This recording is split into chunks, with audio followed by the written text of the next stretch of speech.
Welcome back to the channel, guys. Good morning, good afternoon, good night, whatever it is, wherever you are. First things first, we have another DIY / install video today on the R6. Little side note before we even get into anything, I had to change my front tire. So if you're noticing a brand new tire, good old fresh meat, baby. That's where it came from. I had like a gash or something like that in my old tire. So that's where I was getting a lot of my vibrations from. I didn't really mention it in any of my other videos, but I had a lot of vibrations going on when I would ride, and I really ride almost daily. So one day I checked and I was like, dang, I had no idea that there was a gash there. So got that fixed, and now we're gonna head back into the actual DIY. So the DIY we're doing today, the install, is front and rear brakes, baby. So we're gonna knock out front and rear brakes because I definitely need some more stopping power because mine are dead. Right? Yes.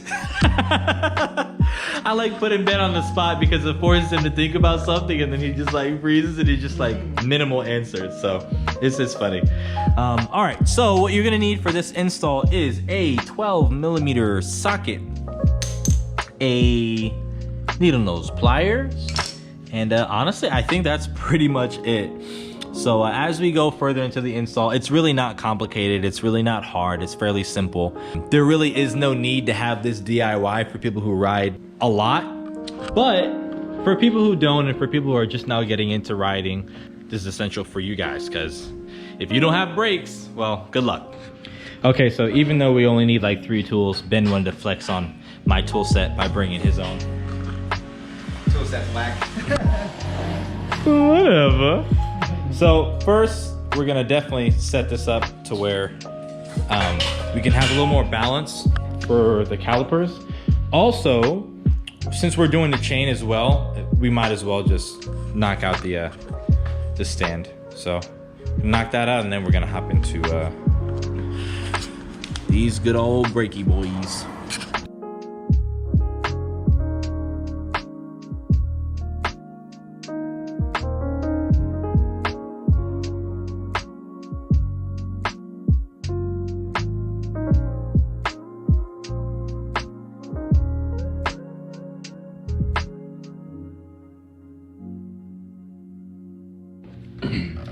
All right, so caliper is off. Literally just knocked out these 2 bolts here. They're both 12s and just slid it out. So what's next here is this little pin. Pin gets pushed through. This bracket right here should just come off because it's just used by, it's really supposed to be for pressure. And then these pads right here should literally just come right out. So simple as that.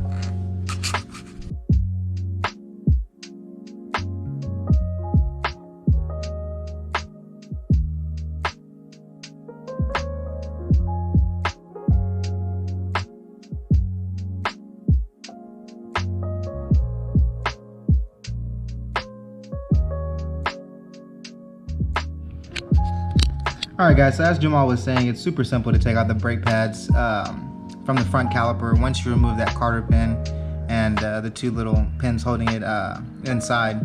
But if we look at Jamal's brake pads, he actually had a lot of life left in these pads. So that is one thing you do want to check. But if you do want to upgrade your brake pads, such as Jamal is doing right now, then this would be a helpful DIY for you guys to know how to take out your brake pads from the front and the rear. But Jamal has decided to go with the Forever Run Motor carbon Kevlar ceramic brake pads in the front. Now these brake pads right here, they're fairly expensive. They're not too expensive, I guess you could say. And they do provide a lot better stopping power under all conditions: wet roads, dry roads, heat. And they also, they don't heat up as fast as your, normal steel or half ceramic, half steel brake pads, because these are full ceramic pads right here. So they will provide Jamal with a lot better stopping power and cooling, when he's riding under, fast speeds and rough conditions and things like that. So we're gonna go ahead and we're gonna slap these back in and then move on to the back. Also guys, when you put the new brake pads in, make sure you take like a little flathead screwdriver if you haven't already compressed the pistons. Right. take a flathead screwdriver and just stick it in between both brake pads and then slowly pull in each direction so that you can decompress the piston inside the caliper so that the brake pads will fit right back around the rotor. All right, so we got the fronts done. Right and the left are completely finished. Now we're just moving on to the back. So for the rear, you're gonna need a 12mm socket and a 14mm socket because these two sides are different. And I'm pretty sure it's the same type of pattern or the same direction that are gonna be for the front, you just use for the rear. But if we run anything more, we'll let you guys know. Guys, let me tell you something, right? Yamaha, I hate you. You see this little thingy thing right here? I don't even know what this is. This is like a little cap that protects. No cap. That protects this cap. Cap. This thing was so stuck on there, right? Yep. That I almost broke my wrist trying to remove it.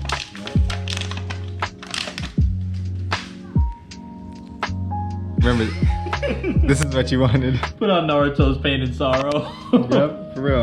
But anyways, after you remove this little cap, no cap, you gotta remove the little thingy thing right here.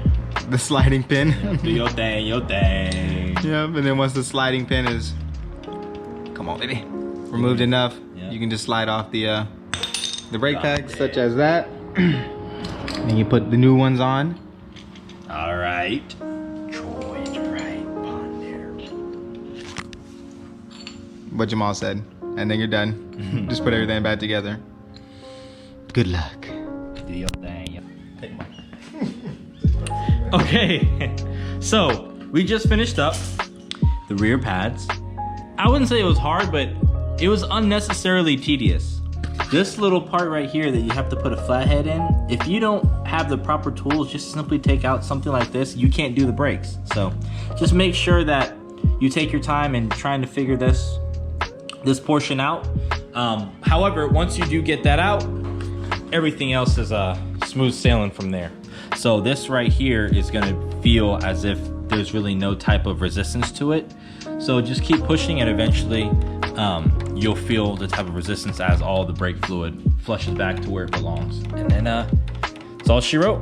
Hopefully the video helped you guys out a little bit. To the few R6 owners that, you know, don't really know what they're doing and how to change certain things, but they want to, you know, do things themselves, this video was really made for you guys. So hopefully it helps you guys out a little bit. For the most part, that's really it. We're just gonna clean up now. Ben is done flexing all his stuff on me. Ben, open that up. Let's just show him. Let's show him. Let's show him all the goodies that you got. Look at his face. Give this man 2 months before he's looking for a whole new set because he lost half his shit. No, absolutely not. I always take very good care of my tools. I do. Listen, let me tell you something, guys, right? If it wasn't for me today, the tools that I brought and provided, Jamal would have not replaced his brake pads, okay? He would have been shit out of luck. Yep, now, with that being said, excuse me.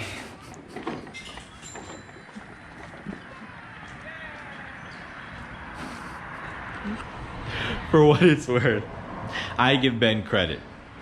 His tool set that he has is really nice, but what he doesn't understand is that here's a whole box of tools right here. Here's a whole box of tools right here. Here's a whole box of tools right here that I never even use. Don't even get me started, but it's okay. It's okay. We'll give Ben this one. Hope you guys enjoyed the video. Again, I'm gonna throw some more lube on the chain. Might even pull the bike out and wash it a little bit.